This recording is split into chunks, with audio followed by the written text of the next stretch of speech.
Come back to study point. तो आज हम स्टार्ट करने वाले हैं बीए सेकंड सेमेस्टर पॉलिटी।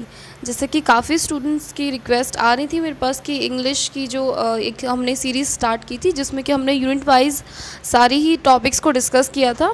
अब उसी तरीके से पॉलिटी और हिस्ट्री की भी मैं यूनिट वाइज एक सीरीज़ शुरू कर रही हूँ। तो उसमें ये पहला लेक्चर है जिसमें कि आपका जो यूनिट 1 का जो टॉपिक है जिसमें कि राजनीतिक विज्ञान क्या होता है, उसकी प्रकृति, उसका स्कोप और ये सारे जो टॉपिक्स आपके गिवन है सिलेबस में उनको आज हम डिस्कस करेंगे।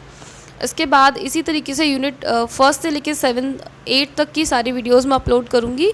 और जब हम हिस्ट्री, पॉलिटी और इंग्लिश को यूनिट वाइज कंप्लीट कर लेंगे उसके बाद मैं आपके लिए इम्पॉर्टेंट क्वेश्चंस लेकर के आऊँगी यूनिट वाइज। तो चलिए शुरू करते हैं आज के लेक्चर को। इसके अलावा अगर इंग्लिश के जितने भी लेक्चर्स मैंने अब तक अपलोड किए हैं, मतलब यूनिट 1 to 6 में सारी वीडियोस अपलोड कर चुकी हूँ। अगर आपने वो नहीं देखे हैं तो चैनल पे प्लेलिस्ट क्रिएटेड है। उसके अलावा इस वीडियो की डिस्क्रिप्शन बॉक्स में आपको लिंक मिल जाएगा, वहाँ से देख सकते हैं। तो चलिए अब शुरू करते हैं आज की हमारी यूनिट, राजनीतिक विज्ञान क्या है। तो देखिए, पॉलिटिकल साइंस की अगर हम बात करें तो ये बेसिकली एक आपका जो सोशल साइंस होता है उसी का एक पार्ट है। अब अगर हम पुराने टाइम की बात करें तो पहले ऐसे राजनीतिक विज्ञान की लोगों को ज़रूरत नहीं थी। और जो संविधान या नियम कानून हम देखते हैं ना आज के टाइम पे, पहले भी हुआ करते थे, बट उनकी जो प्रकृति है, उनका जो स्वरूप है वो काफ़ी बदला हुआ था उस टाइम पे। मतलब लोग सामाजिक जीवन जीते थे और उसमें उनको लगता था कि राजनीति की उनको ज़रूरत नहीं है, क्योंकि एक तो आपसी सहयोग से ही वो काफ़ी सारी प्रॉब्लम्स को मतलब काफ़ी हद तक सॉल्व कर लिया करते थे।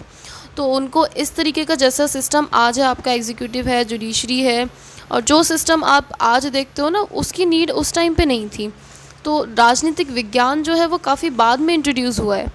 तो पहली चीज़ तो वो कब इंट्रोड्यूस हुआ, उसकी नीड, उसको इंट्रोड्यूस करने की नीड क्या थी और वो होता क्या है, उसका क्षेत्र, उसका जो स्कोप है, वो सारी चीज़ें हम इसमें डिस्कस करेंगे। ठीक है, तो अब शुरू करते हैं। इसमें जो सबसे पहला क्वेश्चन आता है कि राजनीतिक विज्ञान होता क्या है। तो सबसे पहली चीज़ कि ये सामाजिक विज्ञान का ही एक हिस्सा है और मनुष्य की जितनी भी राजनीतिक समस्याएं होती हैं ना उनको सुलझाने के लिए, उनके एक हल के लिए राजनीतिक विज्ञान की विषय वस्तु तैयार की गई। विषय वस्तु मतलब होता है एक आप कह सकते हो ड्राफ्ट।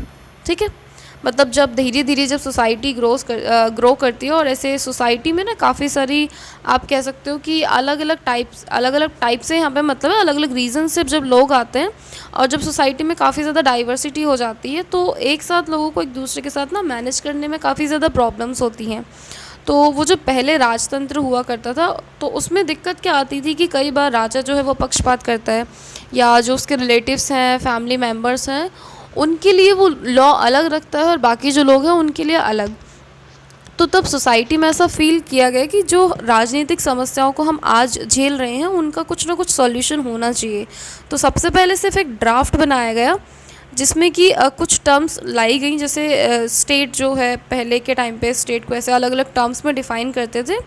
तो वही चीज़ें हम पढ़ रहे हैं, सिर्फ आपका ना नेमिंग में थोड़ी बहुत चेंजेस होंगे कि राज्य है, राजनीतिक सरकार है, न्यायपालिका, संसद, और जो प्रेशर ग्रुप्स होते हैं वो क्या होते हैं, पॉलिटिकल पार्टीज़ क्या होती हैं, इन सब चीज़ों को इंट्रोड्यूस कराया गया। ठीक है, तो राजनीतिक विज्ञान वो विज्ञान है जिसके अंदर हम इन सारी चीज़ों को डिटेल में पढ़ेंगे और जो राजनीतिक विज्ञान है वो सामाजिक विज्ञान का ही एक हिस्सा है। ठीक है, राजनीतिक व्यवहार और मानव की जितनी भी गतिविधियां हैं, मतलब जितनी भी पॉलिटिकल एक्टिविटीज़ होंगी ना उनको हम यहाँ पे डिस्कस करेंगे, मतलब इस साइंस में उनको हम डिस्कस करते हैं।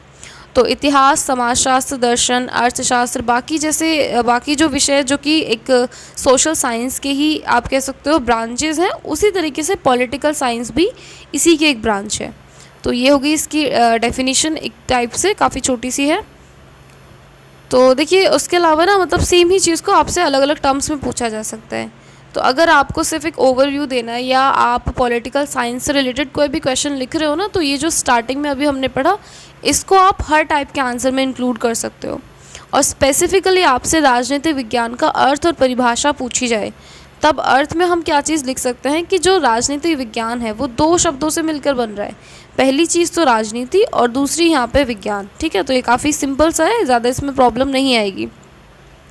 दूसरा, अगर हम इसकी परिभाषा की बात करें तो देखिए सत्ता और सत्ता से जुड़ी हुई जितनी भी राजनीतिक चीज़ें हैं ना उन सब का अध्ययन इसमें किया जाता है। अब एग्जाम्पल में हम ले सकते हैं जितनी भी संस्थाएं हैं, जैसे काफ़ी सारी गवर्नमेंट होती हैं काफ़ी इंटरनेशनल लेवल पे भी होती हैं, बट हम यहाँ पे केवल गवर्नमेंट वेबसाइट नहीं, गवर्नमेंट ऑर्गेनाइजेशंस की बात करेंगे। तो वो गवर्नमेंट ऑर्गेनाइजेशन जो सत्ता से रिलेटेड जो इश्यूज़ हैं लोगों को, उनको सॉल्व करती हैं, ठीक है। अब ये जो शब्द है, अंग्रेज़ी में एक शब्द होता है साइंस, जो कि लैटिन शब्द साइंटिया से बना हुआ है, तो वहाँ से ये शब्द आया है, और जिसका मतलब होता है ज्ञान, जो कि व्यवस्थित अध्ययन द्वारा प्राप्त किया जाए। मतलब एक सिस्टमैटिक स्टडी या सिस्टमैटिक रिसर्च के थ्रू जो आपको नॉलेज मिलती है ना, उसको साइंस कहते हैं। तो आप जनरली देखते होगे काफ़ी सारे सब्जेक्ट्स के ऐसे लास्ट में साइंस लिख दिया जाता है या विज्ञान लिख दिया जाता है, तो आपको लगता है कि वो जो सब्जेक्ट है वो प्रैक्टिकल नहीं है, मतलब वो हमें कोई प्रैक्टिकल नॉलेज नहीं दे रहा है, वो सोसाइटी से रिलेटेड है या और भी अदर फैक्टर्स उसमें हो सकते हैं, बट उसके अंदर कोई भी प्रैक्टिकल चीज़ों का इन्वॉल्वमेंट नहीं है। तो आपको लगता है कि उसको साइंस कहना गलत है, बट नहीं, साइंस जो होता है वो एक सिस्टमेटिक स्टडी है। मतलब कोई भी चीज़, मतलब किसी भी पर्टिकुलर टॉपिक पे या किसी भी चीज़ पे अगर आपने सिस्टमेटिकली स्टडी की है तो वो साइंस कहलाती है, ठीक है। मतलब जिसके प्रिंसिपल्स का आपके पास पूरा का पूरा एक डाटा हो कि किसी भी चीज़ में कोई भी एप्लीकेशन यूज़ हो रहा है तो क्या प्रिंसिपल उसके अंदर यूज़ होता है, वो आपके पास हो। तो चलिए अब यहाँ पे हम कर लेते हैं कुछ इंपॉर्टेंट डेफिनेशंस जो कि एग्ज़ाम में डायरेक्ट आपसे पूछी जाती हैं या आप अपनी आंसर राइटिंग में इंक्लूड करते हो, तो काफ़ी एक अच्छा मतलब बहुत एक अच्छा आंसर आप लिख सकते हो। तो सबसे पहले अरस्तु की बात करते हैं। अरस्तु ने जो डेफिनेशन दी है पॉलिटिकल साइंस की, वो ये है कि जो देखिए मनुष्य है वो ना स्वभाव से एक राजनीतिक जानवर है, इनका ये मानना है। क्योंकि जो समाज में रहने में मतलब अगर असमर्थ है या जिसकी कोई भी आवश्यकता नहीं है ना, क्योंकि वो अपने लिए पर्याप्त है, तो उसे या तो एक जानवर कहेंगे या भगवान कहेंगे। देखिए ये कहना ये चाहते हैं कि इंसान को अगर लगता है कि उसको अपने अलावा किसी चीज़ की नीड नहीं है, वो अपने आप से या खुद से ही सारी चीज़ें मैनेज कर सकता है, तो या तो वो एक जानवर है। जैसे जानवर होते हैं वो मोस्टली अपने आप खुद पर डिपेंड होते हैं, वो दूसरों पर डिपेंडेंट नहीं होते हैं, और ऐसे ही भगवान होते हैं। तो अरस्तु का मानना है मनुष्य जो है या तो वो एक जानवर है या उसको भगवान होना चाहिए। अगर हम उसके राजनीतिक स्वभाव की बात करें तो वो एक राजनीतिक जानवर है। तो काफ़ी स्ट्रेंज सी डेफिनेशन कह लीजिए इसको, बट क्योंकि जिस तरीके से उन्होंने लिखा है ना, इसको याद रखना काफ़ी आसान है। अब एक चीज़ हम देख लेते हैं कि राजनीतिक विज्ञान की पारंपरिक परिभाषाएं क्या होती हैं, ठीक है। ये पारंपरिक परिभाषाएं वैसे मतलब एमसीक्यूज़ में नहीं आती हैं, लॉन्ग क्वेश्चंस में ही आती है। तो एक बार इनको भी देख लेते हैं। मतलब तीन दार्शनिक्स की हम डेफिनेशन तीन दार्शनिक्स की हम डेफिनेशंस यहाँ पे पढ़ेंगे, जिसमें से कोई भी दो आप याद रख सकते हो आंसर राइटिंग के लिए। तो आरजी गेटल हैं जिन्होंने बोला है कि राजनीतिक विज्ञान जो है वो सरकार की घटनाओं की जांच करता है, और क्योंकि राजनीतिक अर्थव्यवस्था धन से संबंधित है, और जीवन के साथ जीव विज्ञान, संख्याओं के साथ बीजगणित, और अंतरिक्ष और परिमाण के साथ ज्योमेट्री। देखिए इसमें ना ये बताने की कोशिश करें कि जैसे राजनीतिक विज्ञान में गवर्नमेंट की ज़रूरत है ना हमें, कि बिना सरकार के राजनीति नहीं चल सकती है, राजनीतिक विज्ञान का कोई महत्व नहीं है। तो जैसे कि अगर हम बीजगणित पढ़ें तो क्या बिना संख्याओं के बीजगणित को पढ़ सकते हैं? नहीं पढ़ सकते। क्या बिना परिमाण के हम अंतरिक्ष का अध्ययन कर सकते हैं? या बिना जीवों के या बिना जीवन के हम जीव विज्ञान पढ़ सकते हैं? तो वैसे ही राजनीतिक अर्थव्यवस्था और जो हमारा राजनीतिक विज्ञान है उसको हम नहीं पढ़ सकते। सरकार की घटनाओं की जांच होना इसमें ज़रूरी है, ठीक है। अब एक है आपके गैरी, इनके अनुसार राजनीतिक विज्ञान जो है वो राज्य और उसके विकास के लिए ना आवश्यक जो शर्तें हैं उनसे रिलेटेड है, ठीक है। तो ये काफ़ी इजी सी और काफ़ी सिंपल शब्दों में इन्होंने अपनी बात को कह दिया है। अब जॉन रॉबर्ट सिली हैं, इनके अनुसार अगर बात करें तो राजनीतिक विज्ञान जो है वो सामाजिक विज्ञान का ही एक पार्ट है, जो कि राज्य की नींव और सरकार के सिद्धांतों को मानता है, ठीक है। अब ये तो थी पारंपरिक परिभाषाएं, मतलब जो आप एंशिएंट टाइम में यूज़ करते आ रहे हो स्टार्टिंग से, ठीक है। अब जो मॉडर्न पॉलिटिकल साइंस है उसकी अगर हम बात करते हैं तो लॉसवेल है, मैक्स वेबर हैं, और हाँ यही दो, मतलब यही ज़्यादा इम्पॉर्टेंट है, ये दो डेफिनेशंस आपको पढ़नी है। तो लॉसवेल कहते हैं कि राजनीतिक विज्ञान का जो संबंध है वो संगठित राज्य के संबंध में पुरुषों के जीवन से है। अब देखिए ये चीज़ यहाँ पे ऐसे काफ़ी लोग इसको मतलब नेगेटिव ले सकते हैं कि सिर्फ पुरुषों की बात की है, महिलाओं की नहीं की है, बट ऐसा कुछ नहीं है। पुरुषों से मतलब यहाँ पे उनका केवल मनुष्य से है, ठीक है। मतलब उन्होंने अपनी डेफिनेशन में लिखा ये वर्ड पुरुष है, लेकिन इसका जो सेंस है कि वो मनुष्य के लिए है, ठीक है। अब जो मैक्स वेबर है उनका मानना है कि राजनीतिक विज्ञान सामाजिक विज्ञान का ही हिस्सा है, जो कि हमने चैप्टर के स्टार्टिंग में पढ़ा था। तो राज्य और राजनीतिक के दार्शनिक, संगठनात्मक, प्रशासनिक संदर्भ और राष्ट्र और अंतर्राष्ट्रीय कानूनी और संगठनात्मक संबंधों का एक वैज्ञानिक रूप है। देखिए, पॉलिटिकल साइंस के जितने भी आपके पार्ट्स हैं, या पॉलिटी का कह लीजिए, जितनी भी चीज़ें हैं, जैसे आपका एडमिनिस्ट्रेटिव सर्विस है, या आप नेशनल इंटरनेशनल चीज़ें हैं, लॉ हो गया आपका, ऑर्गेनाइजेशंस हो गई, तो इन सारी चीज़ों का जो एक साइंटिफिक फॉर्म है, उसकी चर्चा और समीक्षा की जाती है राजनीतिक विज्ञान के अंदर। ठीक है, अब आगे बढ़ते हैं अगले टॉपिक पे, जो कि है आपका राजनीतिक विज्ञान की प्रकृति।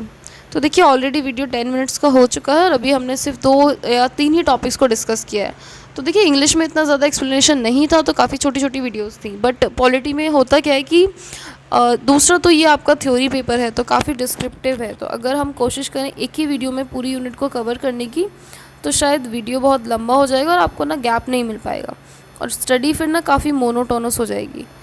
तो हम एक काम करते हैं कि जो अभी हमने पढ़ा राजनीतिक विज्ञान का जो अर्थ परिभाषाएं हैं, उसके अलावा राजनीतिक विज्ञान की जो प्रकृति और दायरा है, इसको हम इसी वीडियो में डिस्कस कर लेते हैं।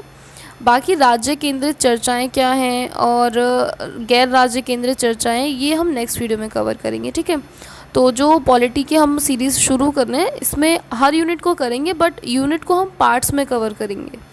ठीक है, तो फिर अब हम पढ़ते हैं राजनीतिक विज्ञान की प्रकृति। तो अगर इसकी प्रकृति की बात करें, तो राज्य की अवधारणा की जो उत्पत्ति है, वो मानव संपर्क की आवश्यकता है।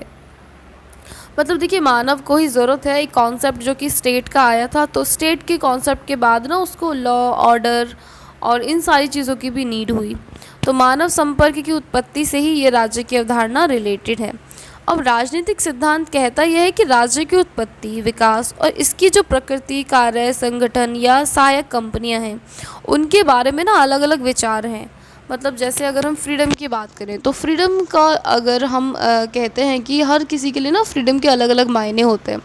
ऐसे कुछ लोगों के लिए सिर्फ घर से बाहर जाना फ्रीडम है, या कुछ लोग ऑलरेडी घर के बाहर हैं, तो उनको लगता है कि हम अगर अपनी कंट्री से बाहर जा सकें तो शायद सही मायनों में हम ऐसे फ्री होंगे।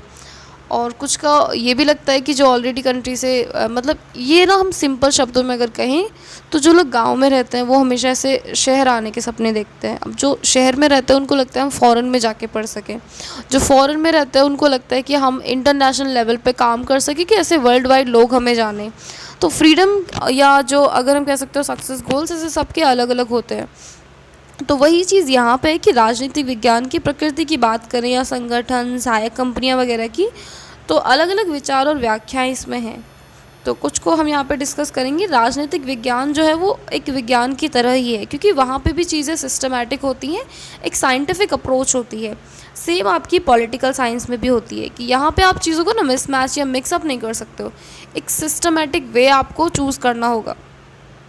जैसे अगर हम लॉ फॉर्मेशन की बात करें, तो काफ़ी एक लंबा वो प्रोसीजर है कि पहले एक बिल आता है, बिल को एक्ट बनने में काफ़ी ज़्यादा टाइम लगता है, कि पहले वो संसद में जाता है, मतलब संसद के दोनों हाउसेस में जाएगा, दोनों हाउसेस से पास होगा, उसके बाद फिर वो प्रेसिडेंट के पास जाएगा, उनके साइन होंगे, और उससे पहले भी काफ़ी सारी फॉर्मेलिटीज़ होती हैं। तो सारी फॉर्मेलिटीज़ को गो थ्रू आपको होना पड़ेगा। तो इसी वजह से ये जो पॉलिटी है, ये पॉलिटिकल साइंस कहलाता है, क्योंकि सिस्टमैटिक अप्रोच यहाँ पे है। अब इसका अवलोकन, अनुभव, विश्लेषण, वर्गीकरण, ये सारी जो चीज़ें होती हैं ना, वो इसके अंदर प्रेजेंट हैं।